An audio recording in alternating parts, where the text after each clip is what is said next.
अस्सलाम वालेकुम, मैं हूँ अरबाब जहांगीर। आप देख रहे हैं मेरा यूट्यूब चैनल असली खबर विद अरबाब जहांगीर। उम्मीद है तमाम देखने वाले खैरियत से होंगे।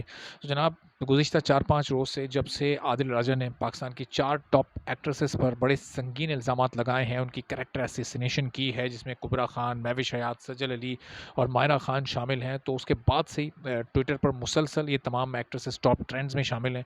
हर जगह पर इस मौजू से मुताल्लिक बात हो रही है और कुबरा खान ने जो कुछ किया अदालत में, पीटीए में और एफआईए को कंप्लेन करके, वो सब आपके सामने है। सजल अली ने किस तरह से रिस्पॉन्ड किया, लेकिन महविश हयात ने एक कदम उठाया है। उन्होंने क्या कदम उठाया जनाब, इस वीडियो में मैं आपको बताता हूँ। अब ज़ाहिर है कि जो सेलिब्रिटीज़ हैं वो मुख्तलिफ इवेंट्स पर जाते हैं, मूवीज़ के प्रमोशन कैंपेन में जाते हैं, फिर प्रीमियर में जाते हैं और बहुत सारे ऐसी पब्लिक गैदरिंग्स और पब्लिक इवेंट्स होते हैं जहाँ पर उनकी मौजूदगी यकीनी होती है। तो वहाँ पर लोग भी सैकड़ों की तादाद में आते हैं और सैकड़ों की तादाद में जहाँ लोग हों वहाँ पर सिक्योरिटी को कंट्रोल करना या हर एक शख्स को चेक करना पर्सनली बहुत इंडिविजुअली बहुत मुश्किल हो जाता है। तो इस सिचुएशन से बचने के लिए महविश हयात को कुछ लाइफ थ्रेट्स मिली, उन्हें महसूस हुआ। कुछ उनके करीबी लोगों ने उनको ये बताया कि उनकी जान को ख़तरा हो सकता है और ये जो पूरा एक सिनेरियो क्रिएट हुआ है आदिल राजा के इल्ज़ामात के बाद, तो उसके बाद सिचुएशन कुछ इतनी सूटेबल नहीं है। तो महविश हयात को ये चाहिए कि वो एक प्राइवेट गार्ड्स की पूरी एक टीम रख लें। तो उसके बाद महविश हयात ने फ़ौरी तौर पर इस पर अमल किया है। एक टीम उन्होंने जो कि प्राइवेट ट्रेन्ड गार्ड्स हैं उनकी रख ली है और ये प्राइवेट गार्ड्स आमतौर पर आपको बड़े-बड़े पॉलिटिशियंस को प्रोटेक्ट करते नज़र आते हैं। तो अब महविश हयात भी इनके हिसार में, अब वो जहाँ भी वो जाएँगी वो मौजूद होंगी। तो इससे ज़ाहिर है कि प्रॉब्लम्स होंगी उनके फैन्स को भी, चूँकि जिन इवेंट्स पर ये लोग जाते हैं तो वहाँ इनके फैन्स भी मौजूद होते हैं जो कि इनके साथ सेल्फ़ी खिंचवाने की कोशिश करते हैं। और अगर फिर किसी के साथ प्राइवेट सिक्योरिटी मौजूद हो तो बहुत मुश्किल हो जाता है उसको अप्रोच करना, उसके पास जाना और फिर उससे उसके साथ सेल्फ़ी लेना। चूँकि फिर ये गार्ड्स, इनको इंस्ट्रक्शंस होती हैं कि आपको किसी को भी पास नहीं आने देना। चूँकि सिक्योरिटी पॉइंट ऑफ व्यू के से उनकी अपनी एक ड्यूटी होती है और उस सिक्योरिटी को मेंटेन रखना उनका काम होता है। तो अब ये मजबूर ज़ाहिर है कि इस वाक़ये ने किया। इसके बाद से ट्विटर पर हर तरह के ट्रेंड्स चले, इन तमाम एक्ट्रेसेस के खिलाफ भी ट्रेंड्स चले, इनके हक़ में भी ट्रेंड्स चले। लेकिन बहरहाल जिस तरह इनकी कैरेक्टर असैसिनेशन बगैर किसी सबूत के की गई, अभी तक कहीं कोई सबूत सामने नहीं आया।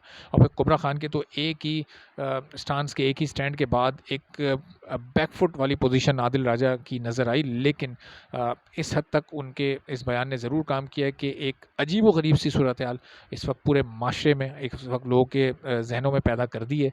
अब ये तमाम एक्ट्रेसेस भी एक खौफ का शिकार होंगी, एक इनके जहन में, इनके लाशऊर में एक आप समझिए कि एक डॉट बैठ गया, एक लग गया होगा कि हम किस इवेंट में जाएं, किस इवेंट में ना जाएं, कहाँ कौन लोग हमारे सामने मौजूद हों और कहीं कौन सा वाक़या कोई इस तरह का ना पेश आ जाए। तो अब ये देखते हैं ये सूरत हाल वक्त के साथ साथ कैसे ख़त्म होती है। ज़ाहिर है कि इस तरह के इल्ज़ामात किसी भी स्टार पर लगाना बहुत आसान होता है, लेकिन उसको साबित करना बहुत मुश्किल होता है। अभी तक अब आदिल राजा इसको साबित नहीं कर सके, तो आकर उन्हें एक क्लैरिफ़िकेशन ज़रूर दे देनी चाहिए कि कोई फ़र्ते जज़्बात में उन्होंने ये बात कर दी या उनके पास वाक़ई कोई सबूत थे। तो ये फिर उन्होंने ये जो सिर्फ़ अल्फ़ाबेट्स, सिर्फ़ इनिशियल्स का इस्तेमाल किया, वो क्यों किया? क्योंकि उसके बाद अब बहुत मुश्किल इन तमाम स्टार्स की ज़िंदगी होने जा रही है। एक तो इनके मुखालफिन ने क्या कुछ इनको ट्विटर पर कहा, किस-किस तरह के अक़ाबात से इनको नवाज़ा, किस तरह मुख्तलिफ़ यूनिफ़ॉर्म्स में इन लोगों की तस्वीर लगाकर उस पर मीम्स बनाई गई, उस पर मज़ाक उड़ाया गया। बहरहाल ये जितने भी स्टार्स हैं पाकिस्तान के, ये कोई ओवरनाइट स्टार्स नहीं बन जाते। हर एक की अपनी एक जर्नी होती है, उसकी एक स्ट्रगल होती है और फिर आकर उसकी मेहनत होती है, तो वो जाकर एक स्टार बनता है। लोग उसको जानते हैं, पसंद करते हैं। तो ये कहना बहुत आसान है कि इस तरह से कोई किसी के साथ प्राइवेट टाइम गुजार कर स्टार बन गया या उसने कोई सदारती अवार्ड हासिल कर लिया। लेकिन जितने नंबर ऑफ़ ईयर्स इन लोगों ने काम किया है, अगर वो देखा जाए, कितने number of dramas of movies में इन्होंने काम किया है, वो देखा जाए, तो बहरहाल हमें इनकी एक मेहनत और एक इनका लंबा सफ़र नज़र आता है। तो उम्मीद है कि पाकिस्तान के किसी स्टार के साथ कोई नाखुशगवार वाक़या ना पेश आए। अल्लाह तमाम स्टार्स को अपने हिफ्ज़-ओ-अमान में रखे और ये इसी तरह से पाकिस्तानी सिनेमा, पाकिस्तानी ड्रामे का नाम और पाकिस्तान का नाम पूरी दुनिया में बुलंद करते रहें। और महविश हयात तो हमेशा बहुत खुलकर बात करती हैं और हमेशा पाकिस्तान की बात करती हैं और पाकिस्तान का नाम रोशन करने की बात करती हैं। तो उम्मीद है कि आगे वो इसी तरह से पाकिस्तान का नाम रोशन करती रहेंगी। अब देखते हैं कि इस सिलसिले में आगे क्या पेशरफ्त होती है, क्या सूरत-ए-हाल बनती है, तो आपको अपडेटेड रखूँगा मैं। चैनल पर नहीं तो चैनल सब्सक्राइब कर लें, बेल आइकन प्रेस कर दें। इजाज़त दीजिए, अल्लाह हाफ़िज़।